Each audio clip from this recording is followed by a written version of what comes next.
खालिद का शिवाजी चित्रपट वादावर मंत्री शिवेंद्रराजे भोसले यांनी प्रतिक्रिया दिली आहे। चित्रपटामध्ये काय आहे माहित नाहीये, मात्र गरज पडली तर चित्रपटावर कायमची बंदी घालू असं शिवेंद्रराजे भोसले यांनी म्हटलंय।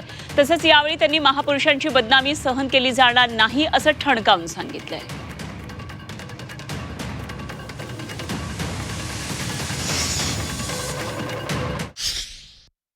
तर छत्रपती शिवाजी महाराजांच्या बद्दल आणि जे मराठी माणूस म्हणा किंवा महाराष्ट्राच्या कुठल्याही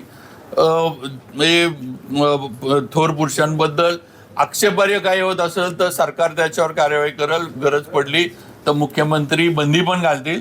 पण छत्रपतींचा इतिहास किंवा त्यांच्याबद्दल काही आक्षेपार्ह जर केलं जाईल तर ते महाराष्ट्रामध्ये किंवा देशात सुद्धा कुठेही खपवून घेतलं जाणार नाही आणि त्याच्यावर योग्य ती कार्यवाही होईल। खरं ऑस्करने कान्स फिल्म फेस्टिवलला ज्या विशेषज्ञांच्या समितीने तो सुचवला त्या सुचवलेल्या विशेषज्ञांच्या समितीचं घोषणा फक्त मी केलेली आहे। याचा अर्थ तो सिनेमा संपूर्णतः चुकीचा असेल तर त्याची इन्क्वायरीसुद्धा आपण लावलेली आहे आणि म्हणून या कान्स फिल्म फेस्टिवलच्या यादीतून त्याला आपण रद्दबादलसुद्धा केलं। त्याच्या असलेल्या रेकॉर्ड जे कान्सला आहेत त्यातही मेल पाठवून आपण त्याला रद्द केलं आणि बरोबरीने शासनाने म्हणजे मीच भूमिका घेतली की CBFCने या सगळ्याची पुनर्तपासणी केली पाहिजे। CBFCच्या अखत्यारीत विषय येतो प्रमाणपत्र देणं।